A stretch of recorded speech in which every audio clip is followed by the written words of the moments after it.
ఏపీలోని అల్లూరు జిల్లాలో పాస్టర్ అభినయ దర్శన్ పై దాడి జరిగినట్లుగా నిన్న కొన్ని వీడియోలు వైరల్ అయ్యాయి. అయితే అది నిజమైన దాడి కాదని పాస్టర్ అభినయ దర్శన్ అభినయం అని తేలింది. నిజమే, ఎందుకంటే నిన్న వీడియోలు చూసిన ప్రతి ఒక్కరికి కూడా కొంత అనుమానాలు ఉన్నాయి. అదంతా కూడా ఇవాళ రుజువైంది. ఎందుకు అంటే ఆ వీడియోలు చూసినప్పుడే కొంత డౌట్ వచ్చింది, ఇది నిజమైన దాడా లేకపోతే సిచ్యువేషన్ చూసినప్పుడు కొంత అనుమానాలు ఉన్నాయి. అయితే దానిని ధ్రువపరిచేలాగా పోలీసులు కొన్ని ఆధారాలు సంపాదించినట్లుగా తెలుస్తూ ఉంది. ముఖ్యంగా మాటకారితనంతో ప్రజలను ఆకట్టుకునేలాగా ప్రసంగం చేసేటువంటి అభినయ దర్శన్ ఈ విషయంలో కూడా తన అభినయాన్ని చూపించినట్లుగా కనపడుతూ ఉంది. ఆయన కేవలం మాటకారి మాత్రమే కాదు, మంచి యాక్టర్ అని కూడా ప్రూవ్ చేసేలాగా కొన్ని ఆధారాలు దొరికినట్లుగా ఏపీ పోలీసుల ద్వారా తెలుస్తున్నాయి. అయితే దీనికి సంబంధించిన అధికారిక సమాచారం రాలేదు, కానీ దాదాపుగా అది మొత్తం ఫేక్ దాడి, ఫేక్ అటాక్ అని ఏపీ పోలీసులు గుర్తించినట్లుగా సమాచారం. అసలు ఏం జరిగిందో చూద్దాం. ఏం జరిగిందంటే చింతపల్లి ఏరియా, అంటే అల్లూరు జిల్లా పాడేరు నియోజకవర్గంలోని చింతపల్లి ఏరియాలోని అటవీ ప్రాంతంలో కొంతమంది ముసుగులు ధరించినటువంటి వ్యక్తులు అభినయ్ కారును వెంబడిస్తూ ఉన్నటువంటి దృశ్యాలు, ఆ కారు అద్దం పగలగొట్టిన దృశ్యాలు, రాళ్లతో కారు అద్దం పగలగొట్టిన దృశ్యాలు కనిపించాయి. అసలు ఏం జరిగిందో సీక్వెన్స్ వైజ్గా బ్రేక్ డౌన్ చేద్దాం. నిన్న సాయంత్రానికి కొన్ని వీడియోలు వైరల్ అయ్యాయి. ఏంటంటే అటవీ ప్రాంతంలో, అల్లూరు జిల్లాలోని చింతపల్లి అటవీ ప్రాంతంలో కొంతమంది గుర్తు తెలియని వ్యక్తులు ఈ అభినయ దర్శన్ పాస్టర్ ప్రయాణిస్తున్నటువంటి కారును వెంబడించడం, రాళ్లతోటి కారు అద్దాలను పగలగొడుతున్నట్లుగా కొన్ని వీడియోలు, ఆ తర్వాత ఆయనపై దాడి జరిగినట్లుగా అటవీ ప్రాంతంలో కొంతమంది గుర్తు తెలియని వ్యక్తులు ఆయన కొడుతున్నట్లుగా కొన్ని వీడియోలు, అలాగే ఆయనకు ఆసుపత్రిలో వైద్యాన్ని చేస్తున్నట్లుగా కొంతమంది మోసుకొని వెళ్ళి ఆయనకి ఆసుపత్రిలో వైద్యం చేసినట్లుగా వీడియోలు కనిపించాయి. ఆ తర్వాత ఇవాళ ఉదయం, అంటే మంగళవారం ఉదయం అభినయ దర్శన్ ప్రెస్ మీట్లు పెట్టి తనపై కొంతమంది దాడి చేశారని, ముఖ్యంగా లోకల్ ఎమ్మెల్యే, పాడేరు ఎమ్మెల్యేకి సంబంధించినటువంటి ఆయన అనుచరులు, నేరుగా ఎమ్మెల్యే పేరు చెప్పలేదు కానీ ఆయన అనుచరులే తనపై దాడికి పాల్పడ్డారని చెప్పారు. ఇక్కడ అభినయ దర్శన్ బ్యాక్గ్రౌండ్ గురించి మనం మాట్లాడుకోవాలి. ఆయన ఒక రాజకీయ పార్టీని స్థాపించారు, భరోసా పార్టీ అని. ఆ పార్టీ అధ్యక్షుడిగా ఉంటూ మత ప్రచారం కూడా చేసుకుంటున్నారు. అయితే పాడేరు గిరిజన ప్రాంతంలో ఈ ప్రచారం చేసుకుంటున్నటువంటి క్రమంలో లోకల్గా ఉండేటువంటి ఎమ్మెల్యే అనుచర వర్గానికి తనకు మధ్య విభేదాలు తలెత్తాయని, నేను ప్రజలను చైతన్యవంతం చేయడం వాళ్ళు తట్టుకోలేక తనపై దాడికి ప్రయత్నించారని అభినయ దర్శన్ చెప్పారు. సో దీంతో పోలీసులు విషయం చాలా సెన్సిటివ్ కావడంతో పోలీసులు జాగ్రత్తగా అబ్జర్వ్ చేశారు. కొంతమంది రాజకీయంగా దీన్ని అనుకూలంగా వాడుకునేందుకు ప్రయత్నం చేశారు. ఇది కొంత మతపరమైనటువంటి టర్న్ కూడా తీసుకుంది. ఎందుకంటే ఇంతకుముందు ఏపీలో పాస్టర్ ప్రవీణ్ పగడాలకు సంబంధించినటువంటి మరణం చాలా రాజకీయ దుమారాన్ని రేకెత్తించింది. అదే క్రమంలో ఈయనపై దాడి జరగడం, విజువల్స్ అన్నీ కూడా చాలా హారిబుల్గా ఉండడంతో విషయం ఏ విధంగా టర్న్ అవుతుంది అన్నటువంటి ఒక కన్సర్న్ అయితే ఏర్పడింది. అయితే సాయంత్రానికి పోలీసులు ఒక కొత్త విషయాన్ని రివీల్ చేశారు. అదేంటి అంటే ఇదంతా కూడా ఫ్యాబ్రికేటెడ్. దానికి సంబంధించి మనం కొన్ని వీడియోలు చూద్దాం. పాస్టర్ అభినయ్ సంబంధించినటువంటి వీడియోలు మొదటగా అది ఎందుకు ఫ్యాబ్రికేటెడ్ అని చెప్పడానికి కొంత సమాచారం కనిపిస్తూ ఉంది. ఈ వీడియోలు చూసినట్లయితే మొదటి వీడియో, నిన్న వైరల్ అయిన వీడియోల్లో మొదటి వీడియో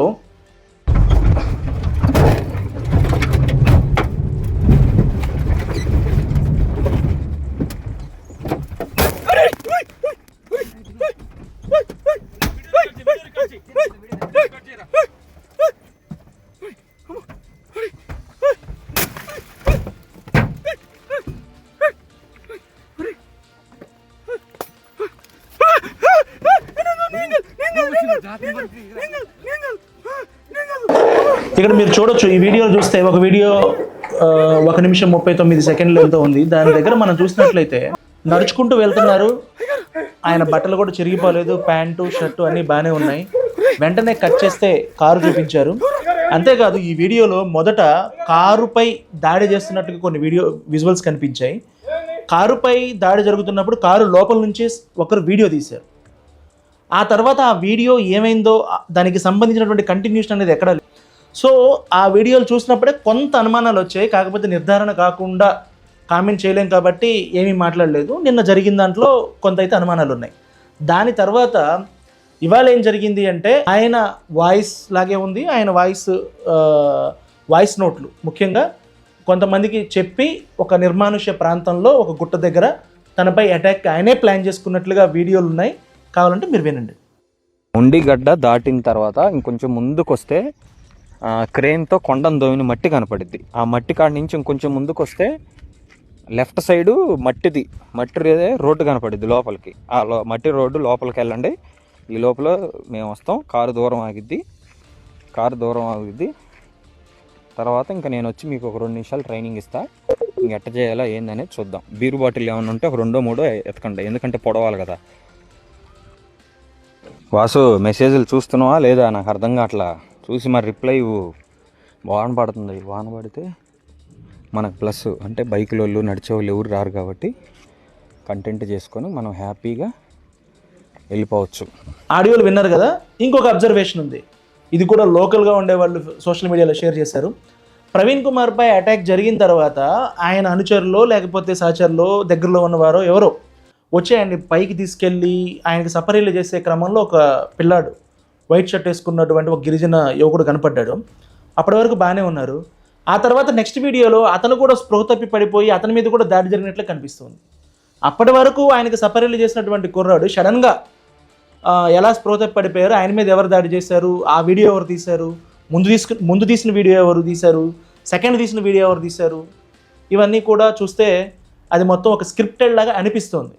ఇక అన్నిటికంటే ఏంటంటే వీడియోలో ఒక వ్యక్తి బ్లూ డ్రెస్ టీషర్ట్ వేసుకున్నటువంటి వ్యక్తి కారుపై దాడికి వస్తున్నట్లు కనిపించింది. అతనిలాగే కనిపిస్తున్నటువంటి సిమిలర్గా ఉన్నటువంటి ఒక యువకుడు వసంత్ కుమార్, అతను లోకల్గా ఉన్నటువంటి ఇన్ఫ్లుయెన్సర్, పాడేరు ప్రాంతంలో ఉండేటువంటి ఇన్ఫ్లుయెన్సర్. అతన్ని పాస్టర్ ఇన్స్టాగ్రామ్ ద్వారా సంప్రదించి తనపై దాడికి తానే ఒక పథకం వేసుకున్నట్లుగా అర్థమవుతుంది. ఆ విషయాన్ని ఆ అటాక్లో పాల్గొన్నటువంటి వ్యక్తి కూడా రివీల్ చేశాడు. ఆ వాయిస్ బైట్ కూడా ఉంది, చూడండి. నా పేరు వసంత్ కుమార్ అండి. నేను మా ఆవిడ రీల్స్ చేసుకుంటుంటే వీళ్ళు మాకు అలా ఇన్స్టాగ్రామ్లో పరిచయం వేసి ఇలా మాకు వాళ్ళే చేయమని చెప్పాడండి. కార్డ్ని కొట్టేసి వెళ్ళిపోండి, మిగతా మేము చూసుకుంటాము అనేసి అభినయ్ దర్శన్ ఇంకా ఈ జాన్ బెనర్జీ చెప్పారు మాకు. సో ఈ మొత్తం 3 విషయాలను కనుక విశ్లేషించినట్లయితే ఈ దాడి అనేది ఫ్యాబ్రికేటెడ్ అని చాలా వరకు నమ్మేలాగా ఉంది. ఎందుకంటే వీడియోలో చూసినటువంటి ల్యాప్సెస్ కానీ, ఆ తర్వాత కనిపిస్తున్నటువంటి ఆడియో క్లిప్స్ కానీ, ఆ తర్వాత ఈ అటాక్లో పాల్గొన్నట్లుగా చెప్తున్నటువంటి వ్యక్తి ఇచ్చినటువంటి బయట కానీ, ఈ మొత్తం చూసినట్లయితే పూర్తిగా ఇది నమ్మదగిన దానిగా లేదు. ఎక్కువగా ఫేక్ అటాక్ అవడానికి ఎక్కువ అవకాశం కనిపిస్తుంది. అయితే ఈ విషయాన్ని పోలీసులు ఆల్రెడీ నిర్ధారించుకున్నారు, అధికారికంగా ఇంకా ప్రకటించలేదు. రేపు దీన్ని ప్రకటించేటువంటి అవకాశం కూడా ఉంది. డీజీపీ కూడా ఈ విషయంపై ఆచితూచి స్పందించారు. ఎందుకంటే ఆయన మాటల్ని డీకోడ్ చేసినా కూడా కొంత సమాచారం మనకు వస్తుంది. ఆయన అఫీషియల్గా రివీల్ చేయలేదు, కానీ చాలా సెన్సిటివ్ ఇష్యూ, మాకు కొన్ని ఆధారాలు దొరికాయని చెప్పారు. హరీష్ కుమార్ గుప్తా మాట్లాడారు, ఆ బయట కూడా వినండి. Our inquiries are going on. I cannot disclose to the facts. It's a sensitive case, but I can assure you all our teams are working on that. Okay.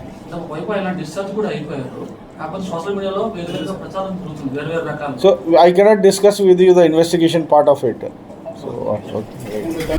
So మొత్తం మీద తేలుతోంది ఏంటి అంటే అభినయ్ దర్శన్ మహా అభినయాన్ని చూపించారు. ఈయన పెద్ద నటుడు. మొత్తానికి బాగా తనపై జరుగుతున్నటువంటి అటాక్ను కూడా, ఆ అటాక్లో కూడా బాగా యాక్ట్ చేసినట్లుగా అర్థమవుతుంది. యాక్టింగ్ అంటే గుర్తొచ్చింది, ఆయన నిజంగానే నటుడు. ఎందుకంటే అభినయ్ దర్శన్ ఇంతకుముందు కొన్ని సినిమాలు, యూట్యూబ్ వీడియోల్లో కూడా యాక్ట్ చేశారు. ఆయన సినిమా పోస్టర్ కూడా చూడొచ్చు మీరు. మిస్డ్ కాల్ అనే ఒక సినిమాలో యాక్ట్ చేశారు. దీన్ని బట్టి అర్థమవుతుంది ఏంటంటే తన యాక్టింగ్ ఎక్స్పీరియన్స్ని ఇక్కడ చూపించారు, కానీ స్క్రిప్ట్లో చిన్న చిన్న మిస్టేక్స్ ఉండడం వల్ల పోలీసులకు దొరికిపోయారు.